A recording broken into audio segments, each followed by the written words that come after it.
Friends, நம்ம இன்னைக்கு chicken குழம்பு எப்படி செய்யறதா பார்க்க போகிறோம். நம்ம இன்னைக்கு வந்து டிஃப்ரெண்ட்டாக சூப்பராக வைக்க போகிறோம். வாங்க பார்க்கலாம். அதுக்கு சிக்கனை முதல்ல நல்லா சூப்பராக கழுவி வச்சுக்கலாம். வெங்காயம், தக்காளி, பச்சை மிளகாய் இதெல்லாம் நல்லா அரிஞ்சு வச்சுக்கலாம். அதுக்கப்புறம் தேங்காவை நல்லா துருவி வச்சுக்கலாம். அப்புறமா இஞ்சி பூண்டு பேஸ்ட் அரைக்கிறதுக்கு இஞ்சியும் பூண்டையும் நல்லா அரிஞ்சு வச்சுக்கலாம்.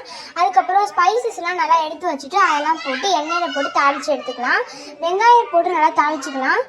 வெங்காயம், தக்காளி, பச்சை மிளகாய் நல்லா போட்டு வதக்கி விட்டுக்கலாம். நம்ம இப்போ கழுவி வச்சிருந்த கறியை இது கூட சேர்த்துக்கலாம். அப்புறமா இஞ்சி பூண்டு பேஸ்ட் நல்லா அரைச்சி சேர்த்துக்கலாம். இப்போ இதில் தண்ணியை விட்டு நல்லா 2 மினிட்ஸ் வேக விட்டுக்கலாம். நிறைய காய்கறிலாம் சேர்த்து தான் நல்லா இருக்கும். அதனால் நாங்கள் உருளைக்கிழங்கு அரைஞ்சி வச்சுருக்கோம். இப்போ அதுக்குள்ளே சேர்த்துக்கிறோம்.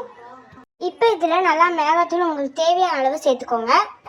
மிளகாத்தூள் சேர்த்ததுக்கு அப்புறம் கொஞ்ச நேரம் கொதிக்க விட்டுக்கோங்க. எங்களுக்கு கோழியோட கால் மண்டெல்லாம் சேர்த்தா எங்களுக்கு ரொம்ப பிடிக்கும். அதனால் இதுக்கு நாங்கள் கழுவி வச்சுருக்கோம். இப்போ அதை நம்ம குழம்புக்குள்ளே சேர்த்துக்கலாம். குழம்புக்குள்ளே சேர்த்து நல்லா கொதிக்க விட்டுக்கலாம். இப்போ இது கூட கத்திரிக்காய் சேர்த்துக்கலாம். இப்போ இது கூட உங்களுக்கு தேவையான அளவு உப்பு சேர்த்துக்கோங்க. கொதிக்க விட்டுக்கோங்க.